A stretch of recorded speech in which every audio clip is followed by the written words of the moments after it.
this conversation I think Jim and I are going to have today is it's going to be on real estate, but more importantly, a book that I was actually introduced to from Whitney called 18, or actually the Family Board Meeting. You have 18 summers to create lasting connections with your children. And so, Jim, for people that maybe, are not aware of your book or kind of the reason why you wrote it, let's maybe start there, and then we'll kind of go around today and talk about what you're doing in build to rent. And I think there's just a lot of different topics that we can kind of cover today. So let's start with the book, and then we'll kind of transition a bit. Yeah, thanks, Shane. It's great to be here. The book was nothing planned. That's all I can tell you. I'm an entrepreneur, real estate entrepreneur, have been for almost 24 years now. And writing a book about family was not something that I expected to ever do, but we had a pretty cool buildup story of our family. Now we have 5 children, 3 adopted, 2 biological. Start of our family was different than most. Meeting my wife, she was a few years out of a awful divorce that had alcohol and abuse. And, she stood up for herself, got out of it, and, had 2 young sons. And I met them a few years later, went on to adopt them. And we talk about our story, which is pretty vulnerable and uncomfortable. But some of the rhythms that we came to build a strong family and go on to have more children together. And I think one of the things I found is there's a lot out there for us to grow our businesses. Yes. But very few things that are out there to allow us to have a strong family life while we do. And a lot of the information out there just seemed too complex, too long-winded. You have to almost have a master's in family psychology to understand it. And I'm not a psychologist. I'm not a family therapist. I don't have a doctorate in children's studies. I was just an entrepreneur that wanted to do it better than I had it. And we started to implement this one rhythm. And I started to get pushed to talk about it at events, and then bigger events. And then a good friend of mine who has a pretty big sphere of influence out there said, if you don't write this book, I'm going to kill you. And it was one of the best decisions I ever made. And it's just about how do we set certain principles and a few rhythms in place so that we don't lose our family on our way to the top. Especially this goes out to real estate investors, because that's what I've been. Yeah. And I've seen a lot of sad stories out there, Shane, and the portfolio almost becomes worthless. I think if you lose that so important part, the most important part on your way to the top of real estate success. It's interesting. So I was very fortunate. My father-in-law has been in the business. They've got a publicly traded company, and he kind of took me under his wing. And what I noticed was there seemed to be different perspectives, right? Like type A, hard charging. It almost seems like if you're in real estate in some capacity, you probably have some sort of a type A personality, sense of urgency, really getting after it. But there was certain guys that couldn't shut it off. And I noticed that they would, essentially kill themselves until they were in their mid 40s, 50s. They would go through a divorce, everything they had cut in half, minus whatever it cost for the lawyers. And I just looked at that and I thought, this is not the path I want to pursue, right? And my father-in-law, he was very intentional. We have Sunday night dinners. It is like family comes first. And so when I came across this book, I thought, like, this is just another tool for me to connect with my kids. And I really want to talk about the board meetings that you have, because I only started, I'm not going to pretend like I've done many. I've done 2 with each of my kids now. Great. And I remember the first one. It's kind of a funny story, but I was having, so we go for dinner, we do an activity, and then we go for dessert. That's kind of the 3 things I do with my kids on these board meetings. It's about 4 hours long. And I remember I'm like, I forgot what questions to ask Blake, my middle daughter. So I went to the bathroom and I was Googling the book, and I'm like, I just went out and I said, Blake, I love you. How can I be a better father? And that was like but that's how simple it can be. Right. And, but I want your, like, I get the privilege of talking to you. So I'd like you to maybe expand on what you do during these board meetings with your kids. Yeah. So I think you hit a nail on the head right here. The solution doesn't have to be as complicated as we've made the problem. Yeah. And that's what the most energizing or encouraging things to be to anyone listening to this. You're feeling overwhelmed.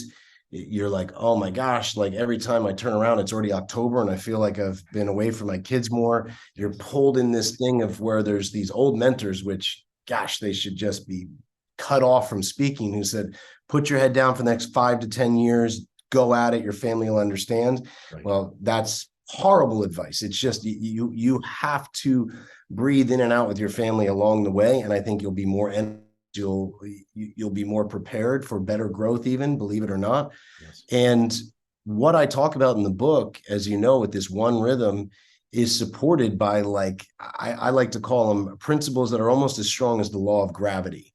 So, to give everyone kind of the back of a paper napkin of what we do, I started when I adopted my sons at 7 and 5 to say, I'm busy running 2 real estate companies. I want to do this right. Instant father, all of a sudden, they've gone through a lot of things, that were not good, no fault of my wife, she's the one of protection and her heroics. But I wanted to do it right. And so I am very simple in my approaches to business and other things. And so I just said, look, they're my most important people. So I need to spend at least a day a quarter. We hear about quarterly board meetings in successful companies. Like, I guarantee your father-in-law, they have a quarterly board meeting. Yep. And what is that to do? Well, it's to reunite the team and look ahead to the next 90 days. That's what I do with my children every quarter. Still, right up until the age of 19, or they're going to leave the house. Then maybe it goes down to once or twice a year. But right now, if they're at home every quarter, you want to talk about a connecting point, a regrounding, a taking it to the next level. These simple days, and I talk about this in the book, not to be the spoiler alert, but with my oldest son, when I came into his life, he was, sorry about that, Shane. Are you still there? Yeah, you bet. Yeah. Yeah. Sorry about that. I got cut off from you for a second. Oh, all good. So my oldest son, when I first came into his life, he was struggling close to failing. And he was put on the spectrum for autism. Okay. And he suffered every night from night terrors. And if you don't know what night terrors are, man, they are awful. It can take hours to get back to sleep. They wake up in an absolute panic. And, it's terrible. Within 1 year of doing these meetings every quarter, these board meetings, and I'll go through the principles. Yeah. He was rewarded the most improved student of the 3rd grade. They retracted the diagnosis of autism, admitted it to be a mistake. It was stress related, not autism. And within a year, Shane, his night terrors were completely gone. That's incredible. And, I would have given up my entire real estate portfolio for those results. I didn't have to. You don't have to. And I think it's important of this. There's a time and a place for therapy and medication. And I'm not knocking either one of them. There is a time and a place, but that's not what he needed. He needed to feel safe, appreciated, and a male figure. And when you start to look at the stats, if there's not a positive male figure in a young boy or a young girl's life, man, it is scary. And that's what the board meetings were all about, reuniting the team. But I do it in a way that we should probably talk about today, that are just so simple and so profound. And you can pour this forward to relationships with your wife or anyone else that you care about. But starting with your children, you're really going to see the pure results. And I think these principles can build into the other important relationships you have. Yeah. And that's, I want to drill down a little bit. Like, obviously, I think it goes without saying, just get the book. Like, you can read this in an hour. Like, I literally took this on a flight with me. And when I came back, I was just so excited. But for someone that's just listening now, what would be 1 or 2 or 3 concepts or principles that they could maybe start with right now in terms of it? Like, I want to do a family board meeting with my children. And I do want to touch on the wife thing too, because I know that that's an area. I used to do date nights. We got away from it. It's funny how easy it is to slip back. And Kelly, my wife, we were just talking about that. We gotta get back on that track, if you will. So I wouldn't mind just. And there's so much overlap. And the one thing I want to say is rhythms keep the beat, right? That drum beat of your favorite song, that drum beat keeps the rhythm. That's what we're talking about here, rhythms. I love the word rhythms as a musical element and habits. It's like you can have a bad drinking habit, a smoking habit. It doesn't sound as intentional. Right. When you talk about these rhythms I have in my family life, we're not talking about 57 rhythms. We're talking about a few powerful ones that we do. And yeah, once in a while you might fall off the horse, but you get back on. You don't throw the baby out with the bathwater. So many people will say to me, Shane, oh man, I missed one and I just stopped doing them. I missed one quarter with my son or my daughter, so I just stopped. I'm going, man, that's silly. Could you imagine I didn't get any offers through this quarter on the commercial deals I was looking at, so I just stopped making offers. No, that's not in us. So you got to get back on. And let me give you 3 principles we can go through pretty fast that were game changers, absolute game changers. The first one is one that, you shut off right after I tell you this info. I think you and I will be a little disappointed, but if they get this one thing, it's been worth the weight in gold today. And that's a principle that has been so overlooked, so underused, and makes such a difference.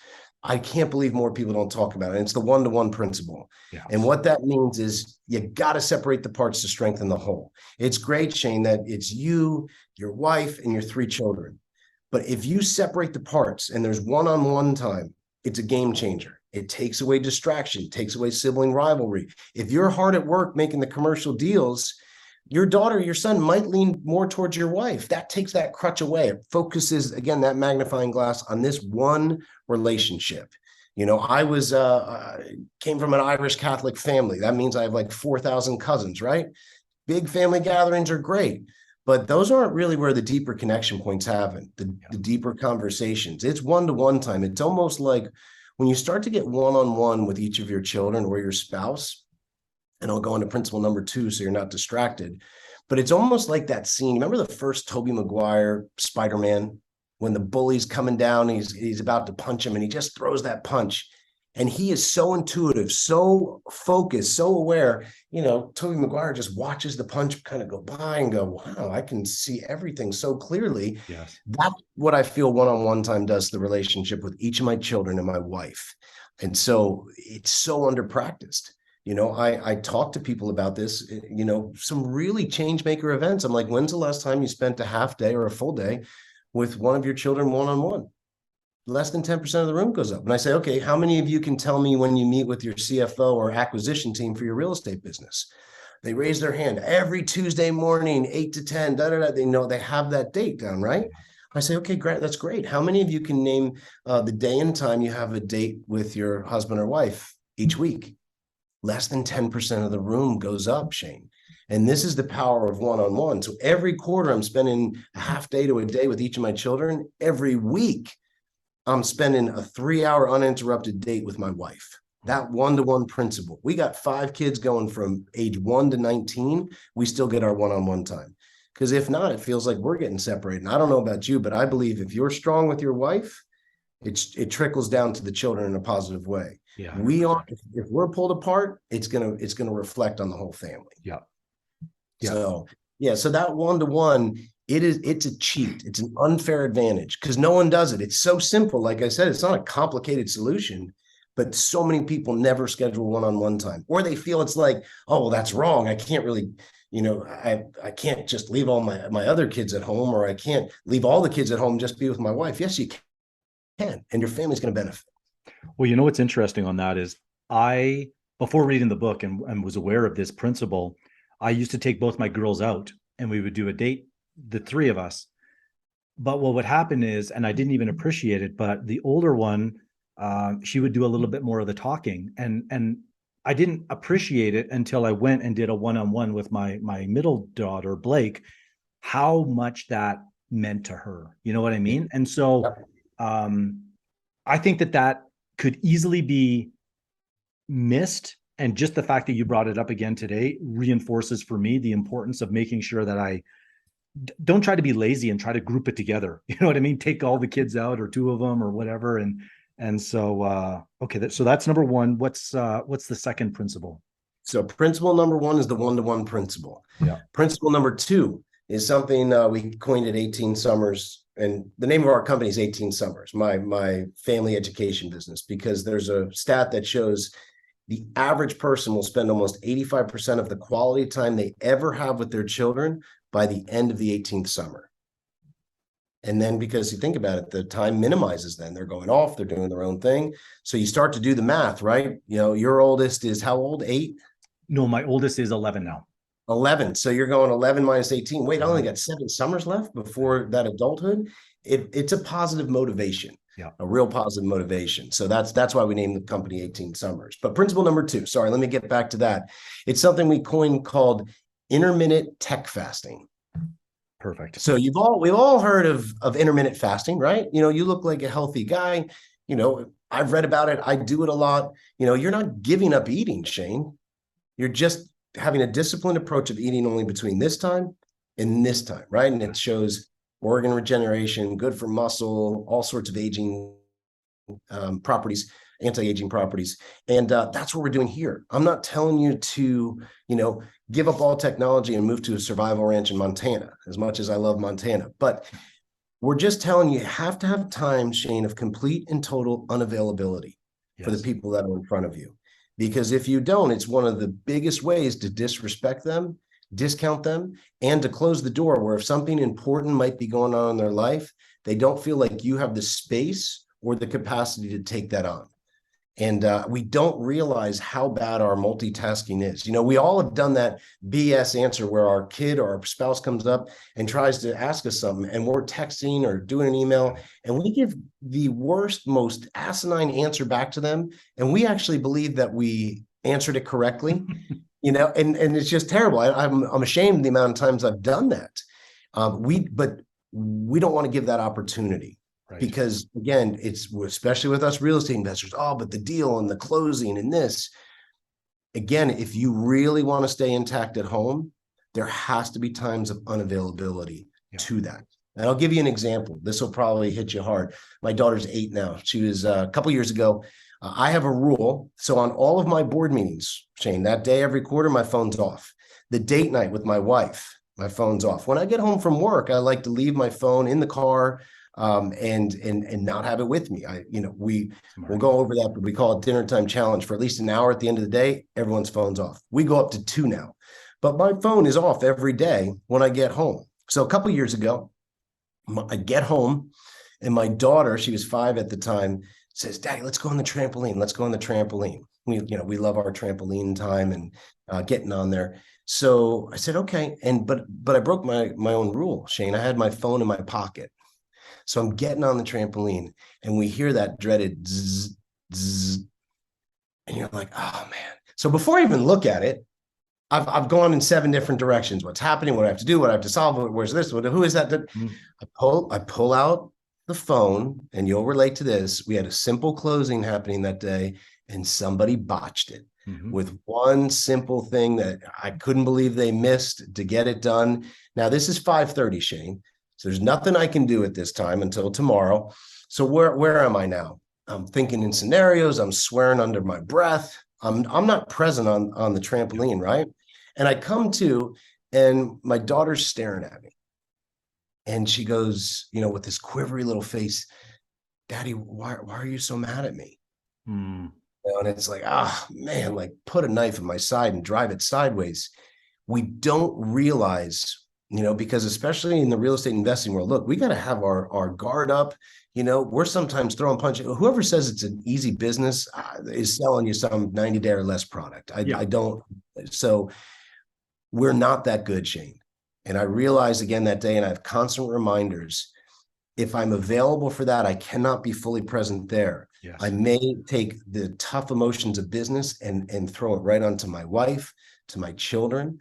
So I have times where I am not available at all. I love that. That's, I actually heard you mention that on another interview, and I had that as a question. So I'm very happy that you touched on it, because I'm bad for it. I mean, the one thing I have done, which is I'd say 90% of the time I don't check emails on Saturday. So I'm able to, maybe there's a little check mark there, but I'm horrible in the evenings. I just have to put it away. And so this is going to be good. Yeah, there's a batching, you know what I mean? I'm not telling you not to check email, not to check text, but man, there can be a time daily and then weekly and then quarterly when it's off. Yeah. And you can work yourself up. It's almost a fun game now because we don't realize how connected we are. I've turned off my phone for up to 4 days around Christmas.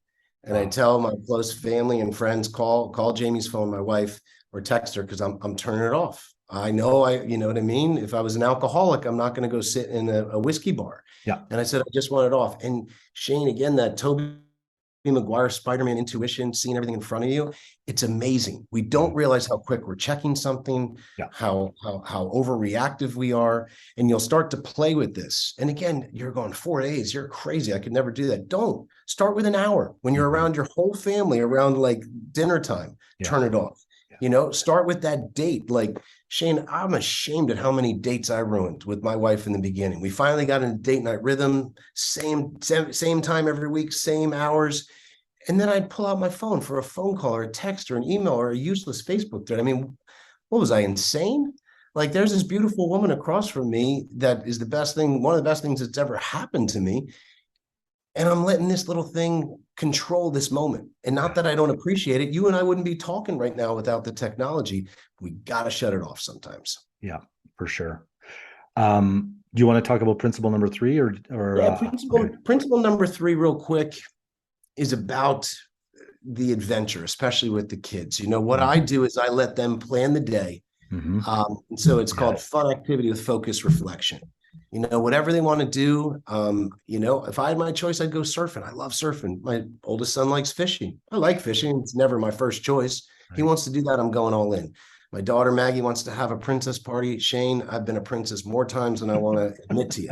But when you go in and you break bread and you have these conversations, it completely diffuses everything. It decompresses that. Things slow down. The guards come down. And what I found, you know, with date night every week with my wife, 1 day a quarter with each of my children, when that guard starts to come down, I've gone all in on something they plan. Again, we're pushy. You know, you can't plan the day because I might say, hey, we're going to the Jaguars game. We go to the Jaguars game and I'm like, aren't a great ground. And they're like, well, they don't even like football. So that was good for me. You know what I mean? And I'm trying to force them on what I like. We go all in on what they like. And the beautiful thing about what focus reflection is, I've learned this, where I just have conversations, say, what did you like about today? And you just be quiet. What was your favorite thing and why? You know, 2 things that does, you can listen and you start to get we all say, oh, I want to support their gifts and talents. This is where you might start to find out some things. Like my oldest son, he wants to be a charter fisherman. He already has captain's license at 18. Well, what do we do most of these days? He wanted to go fishing. So I supported it. We went, you know, there's clues. And not only are there these clues, this is where you have the chance where you know, they'll always say, well, what was your favorite part of the day? Back to you, you know, and there's 2 things that a lot of us are missing. And that is a sincere compliment and a genuine apology. This is such a good time, Shane, where like with your children, you spend a half a day going all in on something they are really enjoying or they want to do. Your phones have been off, so there's no distraction. You've broken bread, decompression, you know, dukes are down. And that's where you could maybe deliver one of these. And they're long overdue. There's so many times with each of my kids or my wife, I've thought I've given this, you know, this sincere compliment and I haven't. It's overdue. There's times where, man, do I owe an apology? You know, we all get short, impatient, don't keep a promise. And the scary thing right now, Shane, is in our position with where our kids are at, you know, we have something that we can cash in on. I don't recommend it, called entrepreneurial immunity, or we think we do. I'm running 2 businesses. You know how hard I'm working? Right. So even if we're disrespectful, short, don't keep a promise, we might give ourselves immunity and just roll right over them. Be like, hey, that's my right as the provider. Man, does that not turn out well? Because those 18 summers come quick.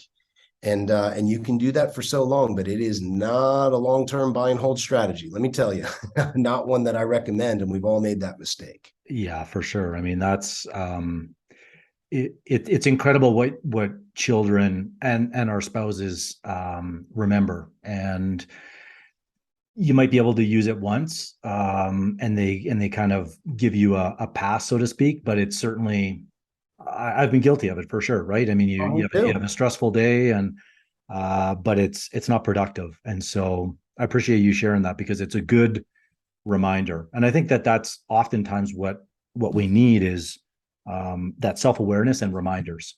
Yeah.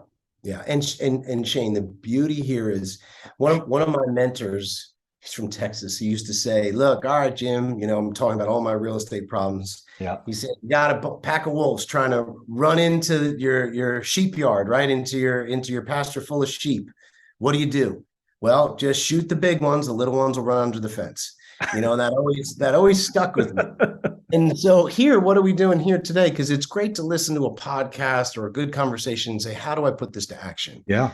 This is where we can tie it all together, Shane. Look, if you set a date with your wife once a week or your husband, whichever, same bat time, same bat channel, every Wednesday, 5:30 to 8:30. Don't ask me to be at a client dinner on a podcast saying that's me and my wife's time. Mm-hmm. And we know when the sitter can be there because we pick the same day every week, right? One day a quarter, I put it on my schedule. And then with both of these things, Shane, I practice the one-to-one principle, intermittent tech fasting, and I say the unspoken, that fun activity, with focused reflection. Yes. That's where I have the chance, Shane, to say the unspoken, a compliment that's overdue, an apology that's way overdue. That can, the beauty about an apology, Shane, it can take a sincere one. It can take a 10-minute issue and make it 10 minutes instead of a 4-day debacle. And we all know what I'm talking about, right? Yeah. And it is hard enough in our real estate game to have a 4-day debacle in the home life that could have been stopped by, swallowing the ego and making an apology. These little rhythms help that happen. It's the mini earthquakes. It's the resetting. And that's the starting point. I'm not going to say it's going to get you all the way there, but it is a starting point to get you down the road so you actually feel change. You feel grounded. You don't feel like a stranger at home. You don't feel disconnected. You don't feel like a roommate to your spouse. I mean, none of us want that. And this is the starting point that I think people can understand, repeat, and go home and apply. I love it. And I can tell you that having only done a few, my kids are already asking, like, when are we doing, like they call it, they call it like a date night with dad, right? Like that's their thing. And Whitney, his little guys, they call it a man to man now, right? Because he has I love that. Three little boys, right? Which I love. And people, it's funny, Shane, when say, we don't call it a board meeting. We call it this. Is that okay? And I'm like, are you kidding me? I said, if you need to drink water, like you just took a sip of water, and you don't call it water, you call it aqua, but I don't care as long as you're getting your thirst quenched, right? Exactly. I don't know what you call it. Use the principles, use the scheduling, call it what is best for you. Yes. And that's what it's about. It's not about some sort of labeling of what it needs to be called. Just do the thing and see the results. And I'm telling you, like you said, it doesn't go away. They're reflecting. What you'll start to see, Shane, is a reflection on the last few, like, oh, remember when we did that? Remember we did that? So they're reflecting on that last one and they're anticipating the next one. Yeah. It's a really positive thing. Reflection and anticipation, when you put them working together and in doing it that 90-day increment, it's really powerful. Again, we were over a decade in our family, and now there's thousands of families using it. It's simple. I never thought it would work this good, but these principles, they're solid. And when you 100%. Practice them together and you add it to your spouse on a weekly date night, this is a starting point for a better family life.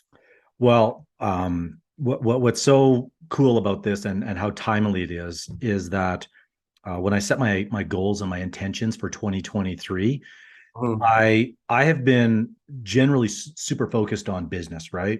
Investing, the development, our construction company. And I said, you know what? 2 things I want to do this year. I want to have more fun, more experiences, both with friends and family. And I want to be more present, because I might be at my kid's soccer game, but if I'm on the phone or I'm listening or I'm doing something else, then they know, right? And I've seen where my daughter will make a play and she'll look up and she's looking at me like, hey, Dad, did you see that? And boy, I tell you, like, I feel like a real... I know the pain. Horrible. Yeah.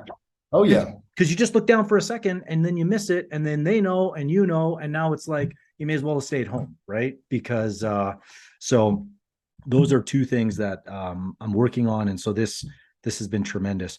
I wouldn't mind if we have a couple minutes just to talk about your build to rent, because this is something. It's a real estate podcast. It's funny. I really talk real estate. I mean, that happens a lot, so don't feel bad.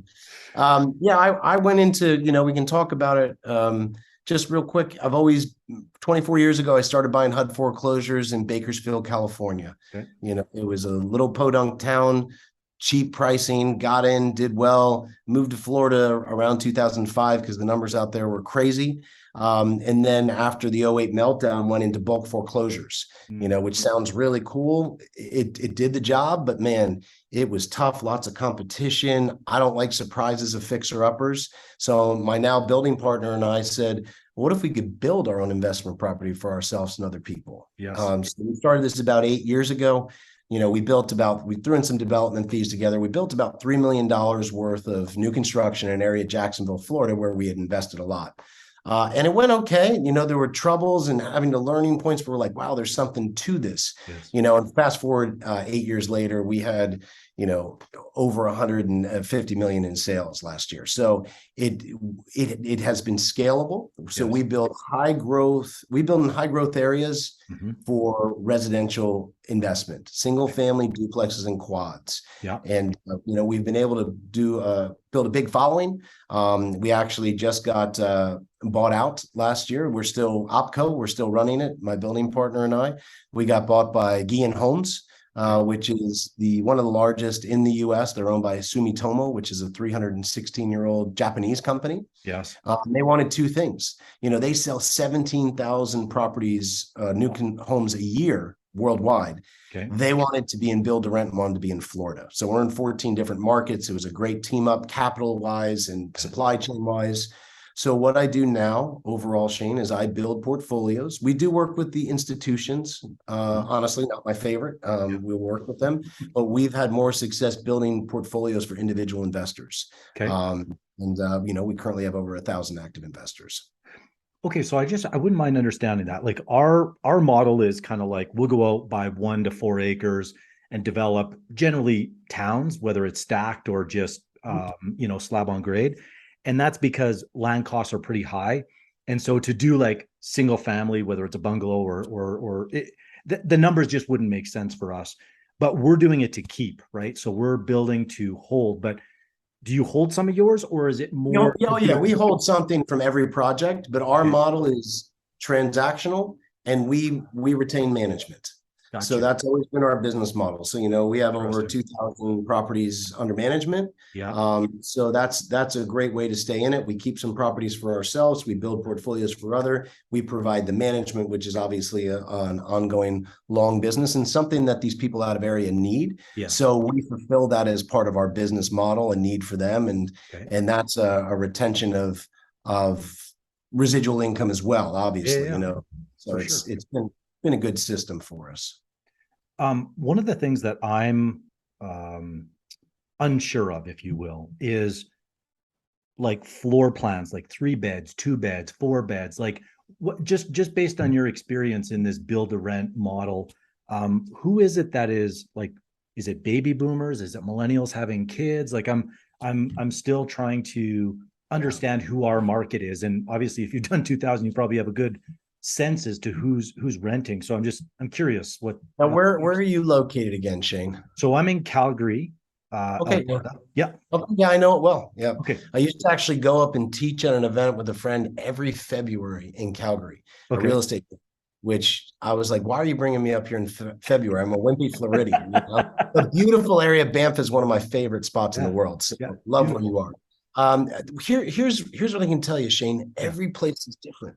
Right. We're in 14 different markets. So, who's renting right now in Florida? We have a lot of wind at our back for the amount of people that have come here. The pandemic was kind to us. I definitely wish it didn't happen, but I can tell you that Florida had an incredible influx of population that's still occurring. People decide they want to be here. So when you're already on a housing shortage, that's nice. Yes. So what we found is new construction and affordability are a good thing. So we have different gamuts in different markets. So, and one of the things we found with, as you're talking about townhouses, we've done townhouses before. During the pandemic, it was interesting to see like duplexes and quads, are a little bit of, especially quads are almost like this unicorn. They're almost commercial, but not quite. You can still get residential financing. Well, they were still renting really well, better than apartment buildings. Because remember, everyone during the pandemic wanted to be a little spread out, right? They wanted low density. So we're still getting higher density residential wise, but low density compared to an apartment building. Yes. And the thing with, you know, I have a stat, I don't have it in front of me, it was something about how undersupplied, like the overall building of new construction homes under 1,400 square feet was like less than 8% or something in the US. And these are the starter homes people want. Yeah. So when we have a duplex that's 1,200 square feet on each side, Yeah. you know, and the rents are cheaper than a single family home, but they're still getting that backyard or even in the fourplex, we found it to be a really good thing for not only attracting tenants, but obviously for ourselves and our investor buyers, they offer a better rental yield. Gotcha. So that's why we've done the combination. And, you know, townhouses, like, you know, you can get them in on more land, fit them in. That's great. You know, we've done that, but we've also incorporated duplexes and quads. And we will buy, like, if we do, like, one of the largest ones we did was an 800 lot community, right? Defunct golf course. We divided it up. Well, we sold 650 of the lots to national home builders that like developed lots, and that produced a good profit for us and our investors. And we kept 150 of the lots for build to rent. Yeah. So we don't take on all that risk. You know, we're going into an area now where the nationals are going to build really nice houses for retail, you know, and so that owner renter ratio is really healthy. And we keep some great lots for us to do for ourselves and for our investor buyers. We also do infill lots. I know a lot of people looking at build to rent today are like, we just want the whole community. And I get that. But again, I'm like a little bit old school, Shane. When I first went into this, I was taught, don't go to the cheapest, toughest areas, at least here in the US, because I mean, I've lost a lot of money there. It's just all investor owned, turnover, just maintenance and repairs. And so I was like, go to the median and look for a mixture of homeowners and renters. When you do infill lots, man, there's some great opportunities to do that and some nice established, you know, we build an A house in a B neighborhood. They're really safe. They're where you might want to live, you know, just below the median. And when we buy infill lots in bulk in a certain area, it's almost like we're buying because we can use all of our subs and direct all of our efforts in that area. But again, I love that homeowner renter mixture. I don't know if that makes sense. Yeah, it does. Is there like a percentage of homeowners to renters that you kind of look for, or is it just a feel that you kind of? You always hear the rule 50-50. Yeah. I think ours average higher than that, which is great. You know, but you can get a feel pretty easily by just looking on your tax rolls and property tax records of what an area looks like. Yes. But 50-50 is kind of the, you know, simple rule. I'd like to see a little better than that. But normally, again, you know, the old rule of thumb, if there's that many homeowners, then they're keeping a certain integrity of the neighborhood opposed to an all investor area. So yeah, that's a good thing. Perfect. Well, Jim, this has been fabulous. I've really enjoyed this conversation. And if people want to find out more, they want to get the book. I mean, the book is on Amazon, but I think they can also go to your website. It's 18 Summers. Is that correct? Yeah. If they want to learn more about our family programs, it's 18summers.com. If they want to learn more about our passive income playbook of build to rent properties, you know, I talk about how my wife built up, you know, over $40,000 a month, not including my construction or anything, but just our passive income. Yes. You know, how did we do that? A lot of that's through build to rent. We designed something called the JJ Playbook. It'll talk about jjplaybook.com. You'll be able to learn about how we did it, what we do, our building company, Southern Impression Homes, you know, and we've got 170 team members that build in 14 different markets in Florida. So it's just kind of our story, build to rent. And, you know, also it's just a habit, Shane, we weave in family life because that's just important to us. So we keep it in there. You know, this has just been such a fun conversation because oftentimes when I have people on, it's either all real estate. I don't know if I've ever really had someone on where we talked about family and goals and how to kind of integrate that. But the reality is, anybody I talk to that's in real estate, they say they're doing it to have more freedom, to have more time, and yet there's so little conversation around that. And I feel that this podcast interview, it'll go on YouTube. I think it's going to hopefully inspire people to have just different perspectives and ask different questions. And if they just do those, the three principles that I took notes on, the one-to-one, the intermittent tech, and then the adventures. You have a better term for the I call it fun activity with focused reflection. Right. And make sure in that time, if you owe a compliment, an apology, give it clearly, because if you think you did, you probably didn't. And now's a perfect time when they're actually focused and hearing you and not running across the yard or distracted by other people. So it's a great time. And the last thing I would say, Shane, is this is not about perfection. The thing that I think people really relate with our family is, I say, I would have no idea what a perfect family looks like. I don't know who made up that awful saying, perfect family, and we put ourselves under that pressure. This isn't about perfection. It's about bridging our imperfections and enjoying the time we got here, because there's no guarantees. So we might as well enjoy the time we've got. Absolutely. Well, Jim, thank you once again for joining me. I really appreciated this conversation and getting to know you a little bit better. And if you're listening, 18summers.com, we'll have some of the other links in the show notes. And hopefully we can stay in touch, Jim. Thank you. Yeah, sounds good. Take care.